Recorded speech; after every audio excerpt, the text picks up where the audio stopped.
Assalamualaikum warahmatullahi wabarakatuh. Bismillahirrahmanirrahim. Pertama-tama, marilah kita panjatkan puji serta syukur kehadirat Allah Subhanahu wa Ta'ala karena telah memberikan rahmat sehingga saya, Dea Cecilia, dapat menyampaikan materi mengenai emosi dan suspensi pada hari ini.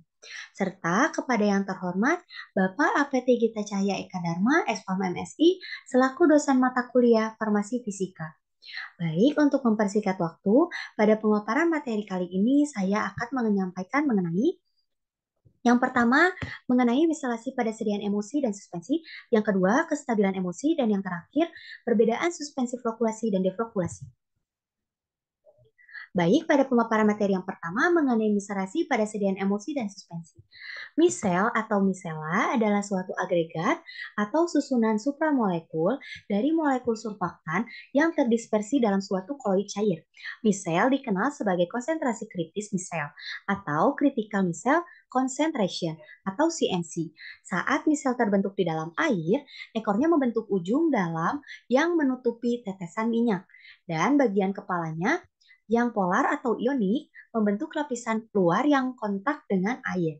Seperti gambar di atas, ujung lipofilik dari molekul surfaktan mengikat minyak, sedangkan ujung hidrofilik suka air yang bermuatan tetap di luar melindungi atau menutupi bagian misel yang hidrofobik, tidak suka air. Proses pembentukan misel dikenal sebagai miselasi dan merupakan bagian dari fase perilaku dari banyak lipid sesuai dengan polimorfisme. Materi selanjutnya mengenai kestabilan emosi. Beberapa peristiwa kestabilan emosi yaitu flokulasi, cramming, coalescence, dan demulsifikasi. Flokulasi dan cramming terjadi karena penggabungan kembali globul terdispersi yang disebabkan oleh adanya energi bebas permukaan. Flokulasi adalah suatu peristiwa terbentuknya kelompok-kelompok globul yang posisinya tidak beraturan dalam emosi. Sedangkan cramming merupakan suatu peristiwa terjadinya lapisan-lapisan dengan konsentrasi yang berbeda-beda di dalam emosi. Lapisan-lapisan tersebut terjadi karena pengaruh faktor gravitasi. Pada kedua peristiwa tersebut, emosi masih dapat diperbaiki melalui pengocokan. Selanjutnya ada koalesen dan demulsifikasi.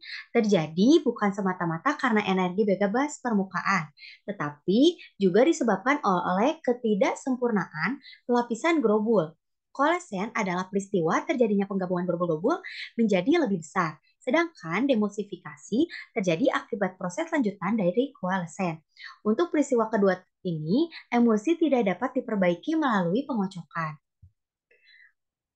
Selanjutnya ada perbedaan mengenai suspensi flokulasi dan deflokulasi. Suspensi flokulasi yaitu terjadi apabila gaya tolak-menolak antara partikel relatif kecil, sehingga partikel cenderung untuk mendekat dan menggumpal dengan jarak yang cukup untuk membuat flokulat yang renggang. Selanjutnya, partikel yang terflokulasi akan mengendap dengan cepat, tetapi karena ikatan antar partikel lemah, menjadi mudah untuk didispersikan kembali. Selanjutnya ada suspensi deflokulasi. Jika terjadi tolak-menolak antara partikel tersuspensi tinggi akibat potensial zeta terlalu tinggi atau terlalu kecil, maka partikel tidak akan mampu menggumpal.